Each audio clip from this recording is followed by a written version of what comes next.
Chez McDo, donc, chez McDo, ils trichent. Mais le fait de tricher n'empêche pas d'être bien vu. La preuve, le gouvernement a versé cette année à McDo 144 millions au titre du CICE.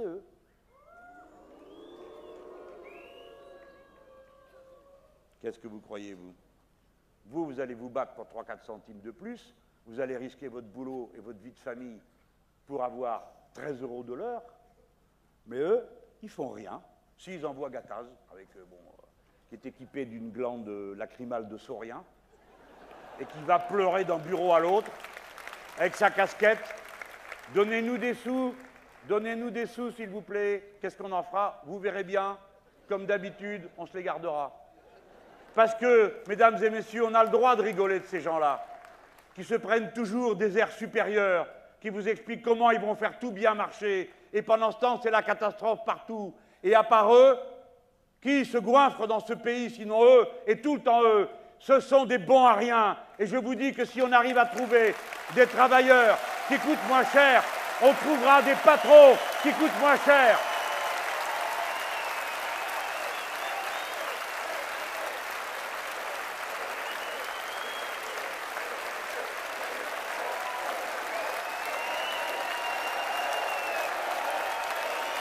Dégagez. Il faut donc prononcer définitivement la séparation de l'État et du MEDEF.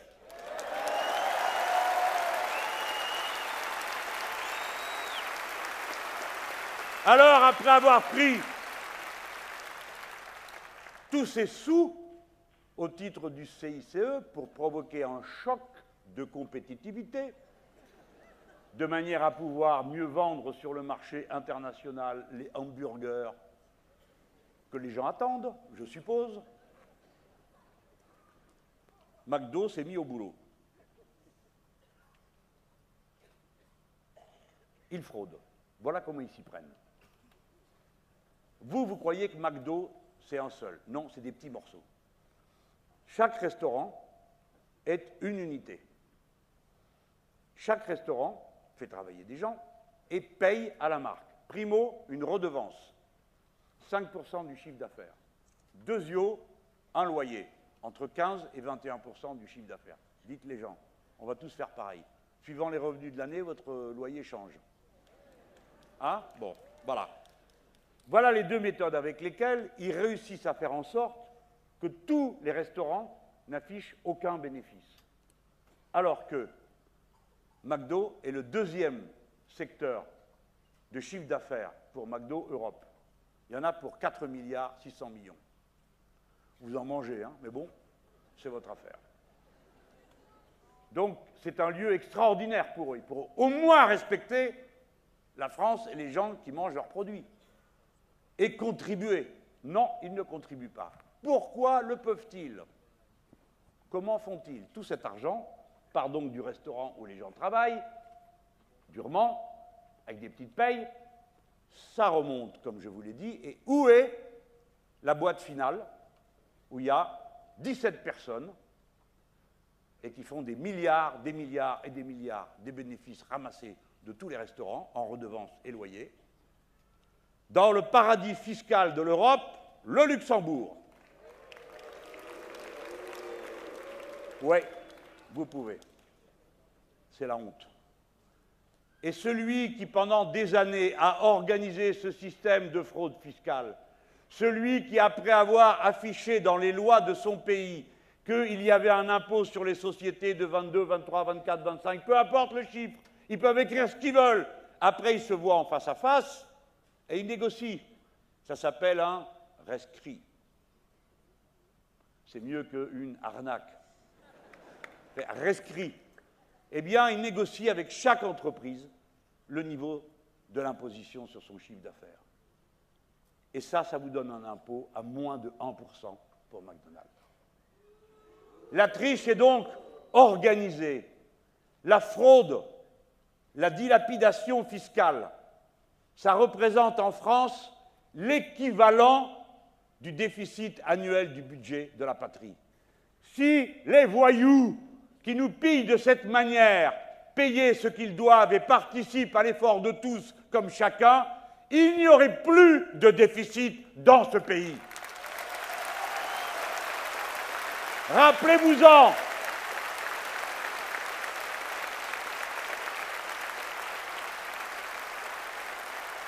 Le vice et la combine sont des méthodes qui se généralisent, parce que si vous avez à côté de ça le patron honnête qui veut payer ses cotisations sociales, qui veut payer ses impôts normalement, eh bien c'est lui qui est victime d'une concurrence déloyale si le voisin à côté ne paye pas les impôts, va chercher des travailleurs détachés parce qu'il va les payer moins cher, etc., etc. Si bien que tout ce vide de substance avec des méthodes de cette nature, c'est pourquoi il faut les pourchasser, que l'impôt doit être payé dans chaque pays où est fait le chiffre d'affaires, où ceux qui ne payent pas leurs impôts en France ne doivent pas avoir de responsabilité sociale en France, qu'ils soient joueurs de foot ou patrons ou actionnaires dans une grande société. L'impôt sera universel et ça ne sert à rien de venir me dire que si je suis élu, ils vont s'enfuir et que par conséquent, il faudrait que je fasse à leur égard ce qu'on ferait si, par exemple, on disait quelqu'un attaque une banque, ma foi, comme on n'a pas envie de courir derrière, on le laissera faire. Pourtant, ça, ils ne vous le proposent pas. Mais là, si, et ils nous disent, ils vont s'enfuir, outre que je leur dis au revoir parce qu'on les remplacerait très facilement, mais j'ajoute qu'avec notre système, l'impôt devient universel. Où que vous soyez, si vous êtes français, vous le payez. Parce que déjà, c'est le cas des députés européens, donc on sait le faire. Vous payez ce que vous devez au pays où vous êtes, vous déclarez au fisc que vous avez payé dans le pays où vous êtes, et le fisc regarde s'il y a une différence, combien vous payeriez si vous étiez en France. Et à partir de là, on vous court derrière. Mais ne croyez pas que ce soit une invention mélenchonesque, hein. Les États-Unis d'Amérique font ça, et ils envoient des notes dans toutes les banques pour demander s'ils ont des clients vis-à-vis desquels il y aurait un soupçon d'américanitude. Tel quel. Comment je le sais? Parce que, pour moi, c'est très facile. Je peux tout savoir. Et pour une raison très simple, c'est que tout se fait avec du travail humain. Et que quand ça se fait avec du travail humain, vu qu'ils maltraitent tout le monde, qu'ils payent mal tout le monde, il y a des gens qui sympathisent avec nous partout, jusque dans les banques. Et au plus haut niveau des fois. Parce que la cupidité n'est pas le seul moteur de l'existence. Et puisque, il faut que j'aille vers aussi ma conclusion, outre que nous nous empêcherons que les banques françaises continuent à trafiquer dans les paradis fiscaux. Nous avons les moyens de le faire. Mes amis, quelle que soit la complexité des opérations qui se déroulent dans le monde, de cet argent qui circule de tous côtés, à la fin des fins, tout repasse par 28 banques. Et de ces 28 banques, il y en a 6 qui sont françaises.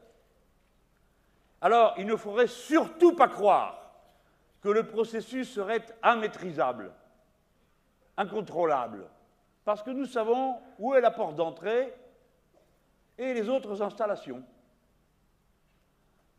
Donc nous le pouvons si nous nous comportons tous comme des gens raisonnables. Et pour ça, il faut que les très puissants entendent le fait que la fête est finie, parce qu'ils vont saccager ce monde et l'amener à une catastrophe. C'est pourquoi je pense que, président de ce pays, je reprendrai un travail qui a été abandonné après Lionel Jospin. Lionel Jospin avait commencé à pousser à une conférence européenne de tous les États pour organiser une charte commune de lutte contre la fraude fiscale. Et ce travail a été ensuite abandonné. Et ce gouvernement avait même interdit de commercer avec une île qui était grosse comme un confetti, mais où il y avait toutes sortes de trafiquants qui se trouvaient là. Eh bien, cette méthode, elle peut être appliquée et elle peut être généralisée. Et en quelque sorte, nous pousserions, comme il y a une COP 21, 22, 23, des conférences sur le climat, il faut qu'il y ait une conférence mondiale sur la fraude fiscale. Parce que toutes nos nations pâtissent de ce système. Tout le monde perd son sang dans cette affaire. Que les gouvernements soient de droite ou qu'ils soient de gauche, que les gens soient dans des très grands pays riches ou dans des pays moins riches, tout le monde meurt à petit feu de ce parasitisme insupportable. Il en va de 2000 milliards en Europe. Ce sont des sommes considérables. Bon. Alors, pourquoi c'est possible? Pourquoi vous pouvez avoir comme président de la Commission européenne l'homme qui a organisé cette pagaille? Vous croyez que c'est fini? Vous avez vu qui est-ce qui a été condamné dans l'affaire dite du LuxLeaks? Eh bien, c'est le gars qui a dénoncé l'affaire, c'est lui qui a été condamné. Et le journaliste qui l'a raconté, c'est lui qui a été condamné. Et M. Juncker, il est toujours libre. Eh oui, il est le président de la Commission européenne. C'est-à-dire que c'est lui qui est chargé, en principe, de faire voter, faire passer des directives pour contrôler le trafic. Alors vous pourriez dire, ah mais depuis, ils ont eu tellement peur qu'ils ont arrêté. Pas du tout, les gens. Depuis qu'il y a eu cette histoire, il y a encore eu 172 rescrites de plus. C'est-à-dire que ça continue. Il continue dans ce pays à organiser le rapt fiscal sur le dos de tous les autres États européens. C'est pour ça qu'il faut que vous compreniez bien que quand je dis que je veux qu'on sorte des traités européens, ce n'est pas une affaire idéologique au sens où j'aurais un a priori contre ceci ou contre cela. C'est que si nous continuons à être dans un traité qui interdit l'harmonisation fiscale, vous ne pouvez pas sortir de cette situation.